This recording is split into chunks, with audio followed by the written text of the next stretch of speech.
This is a world 20 years later after the outbreak. The infected have evolved, society has fallen, nature is everywhere, even the air can kill you. This is Aiden, the survivor. He's on his way to Riverside, looking for closure, and this is his story. Esse é aquele ali que a gente tava vendo, era o segundo vídeo? Eu não sei, eu não entendi direito também. Tem uma... My teeth were trembling from the cold. My hair and clothes were drenched.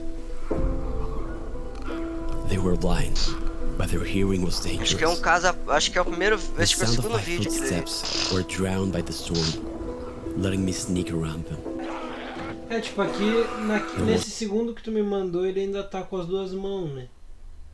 Então eu imagino que aquele primeiro que tu me mandou seja o segundo. Isso. No shelter.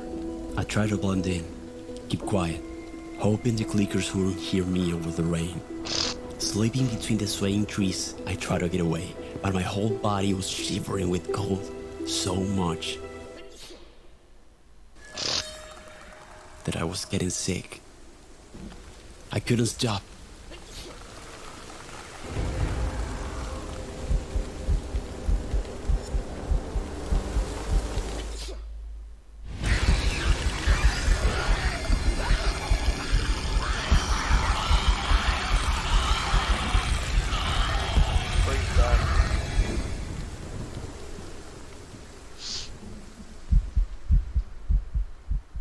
Grabbed some tissues from my backpack that helped to muffle my sneezing.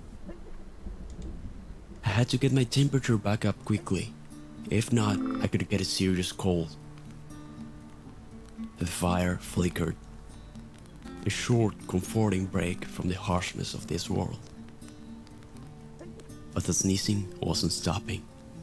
Nature was unforgiving, but if you learn to work with it, it can provide you with everything you need to survive. It has no mercy or cruelty. It's up to us to adapt and find our place in it. After eating some medicinal herbs, the symptoms slowly faded away. I returned to the shelter guided by my lantern.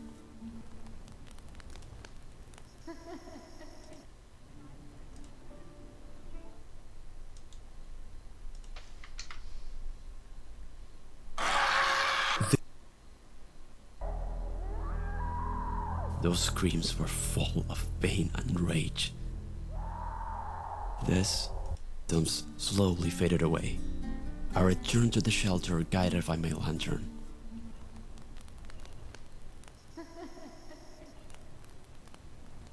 I finished my last can of food the next morning. Had to keep moving. After exploring a while, I stumbled upon a house. And I wasn't alone. Slowly, I got closer, looking over my shoulder. As quiet as possible. No one in the kitchen. The living room. An infected bed. Damn. Checked the fridge and cabinets. Most of the food was rotten. If the clickers wouldn't get me, starvation would. No time to lose. Rest of the house had nothing of use, but no place would be left unseen. Not even the car wrecks. Looked inside every trunk, every single seat, even the glove box. Most cars were of no use. It will be a rare occurrence to find one in good condition. Not even mentioning a suitable road to drive them through. This world was deceitful. Sometimes beautifully quiet, but other times one after the other, like a snowball effect. Their echolocation was their strength. More and more they came. It was getting out of hand. I used the fences to slow them down, to be able to keep up, but I couldn't. Swiftly I zigzagged through the forest, bolting, climbing, until I got away. Searched through an abandoned office. No edible food left. I was starving. I wouldn't be able to last to the next town. I had to start looking out in nature, foraging, searching. Maybe I'd find some berries or mushrooms, I thought, but no luck.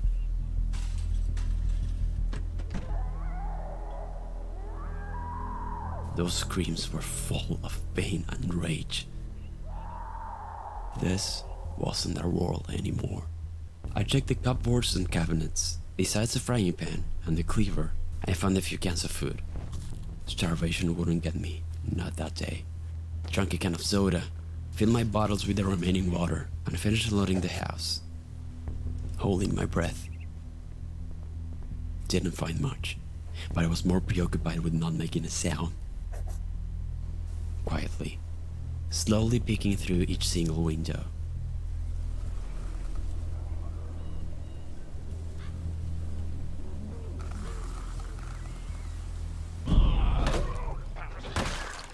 I quickly got inside the house. Seemed clear. Nothing of use though. I sat down to eat. I had to ration my food. I couldn't lose too much weight. Searching trunks and taking care of the infected. As long as they were low in numbers, I could handle it. Trunk after trunk, found some batteries inside a glove box. All this fighting was taking a toll. Resources were limited. I had to be mindful. Any materials that will help extend the life of my tools were absolutely necessary. Without something to defend myself, I'd be history. I had to keep fighting, putting them down, quickly, swiftly. But of course, stealth was always the priority. Sound was the key to locate them.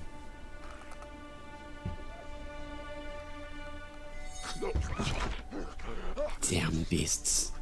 I went around the back. Seemed clear. Checked the cabinet and found the gun case, with the rifle and ammunition inside it. This was really useful. Checked everything was in place and loaded it up.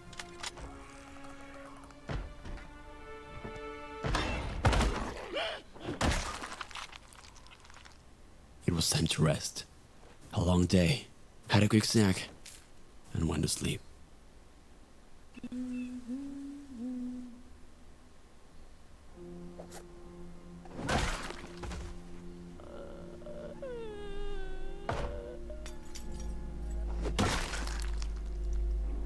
I couldn't stop hearing that noise. Disgusting. I couldn't bear it. Having taken care of them, I used the barbecue in the back to cook some popcorn that I found. Little pleasures like this help you push forward just a bit more. But life is unpredictable. It puts you to the test. Will you break? Or will you keep going? I was settled in doing this. I had nothing else to lose. Everything was already taken away from me, but I get my closure soon. Reaching my destination wouldn't be easy. The road ahead was tough. I had to keep scavenging, washing my back and looking inside every cupboard and cabinet. To prevail, I needed enough food, water, tools, and weapons. I wouldn't stop until my backpack was full. I checked every single room.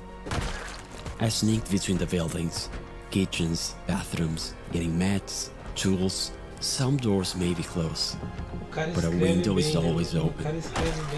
Some shelves may be empty, but other times you may get your reward. Night had fallen.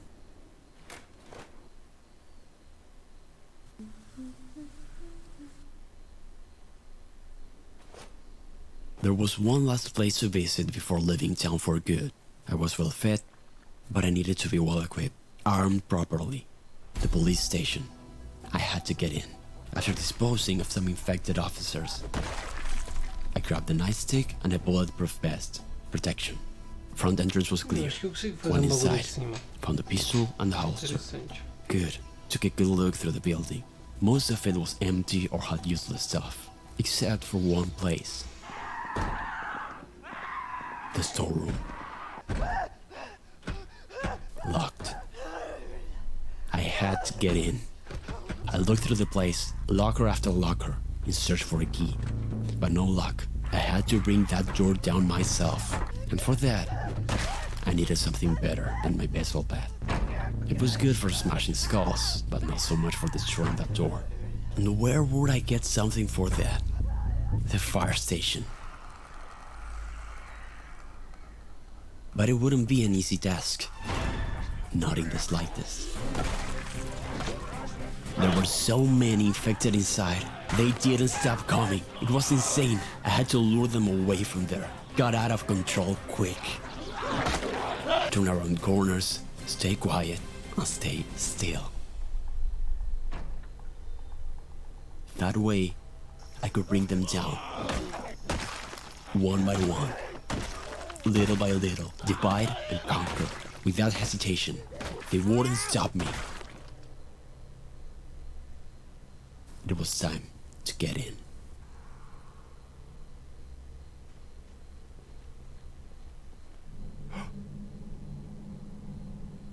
The station was full of spores. Couldn't breathe that. Put on the gas mask. I went in. Carefully.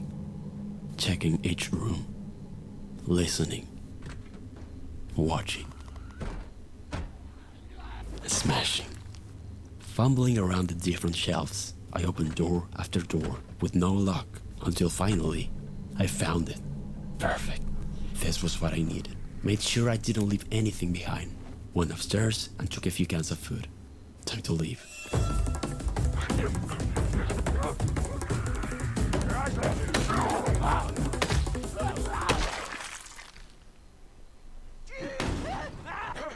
I was in. Borrowed an armored jacket from the corpse. Every little bit helped. É o áudio onde ele trabalha. Finally, a shotgun and plenty of ammo. Loud, but if the situation arrives, it could save a life. If only I was able to do that then.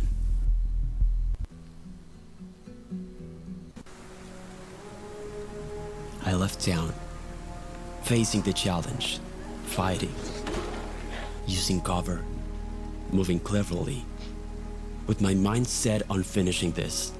Each step had to be carefully calculated. If not, things could turn upside down in a blink of an eye. But I prevailed. My will was stronger. I couldn't leave this world yet. I wished I could rewind time, set things right, but the cards were dealt.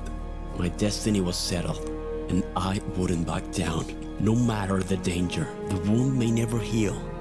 I will make sure that no one else will have to endure the same fate as her.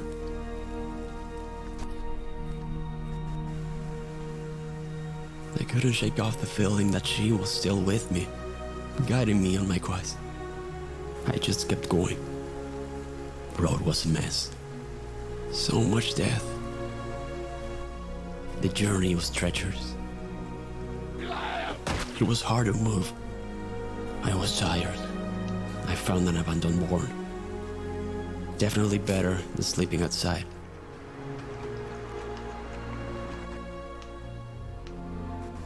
Couldn't be caught off guard. Eyes on the path, walking through endless fields.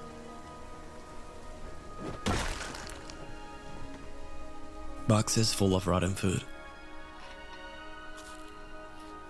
I found a spot to settle down for the night. O universo que deve ser difícil, né, meu? It was an eerie feeling. Not knowing where the clickers were was horrifying. It was like they were all around me. I moved cautiously. Meu, eu The tô vendo o fog vídeo do lifted. Wave, velho. Nossa, o Wave é muito Finally bosta, revealing the road Vídeo ahead. de quem? A sense do of Wave, relief. o jogo. Cara, o Wave lá, o que joga CS. Conheço. Que maluco. Que maluco. Tóxico, velho. A bar. Porra. Não conheço, mas se The tá last falando eu checkpoint acredito. before ending Mano, this. olha só. The last Mandei. push. To set things right. I looked through the different houses to resupply. I had to get to Riverside. Well prepared. Well rested. Não.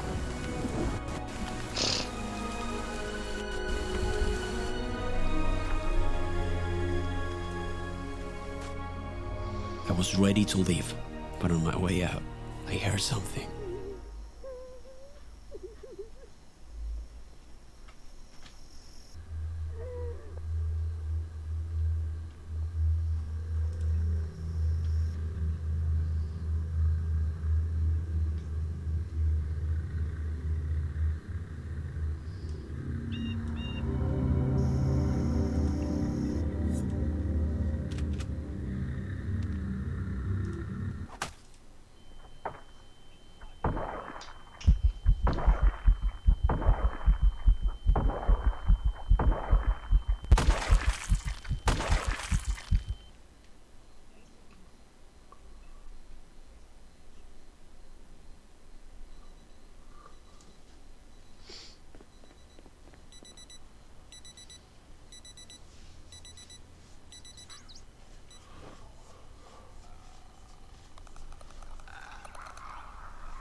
there were 4 more to go.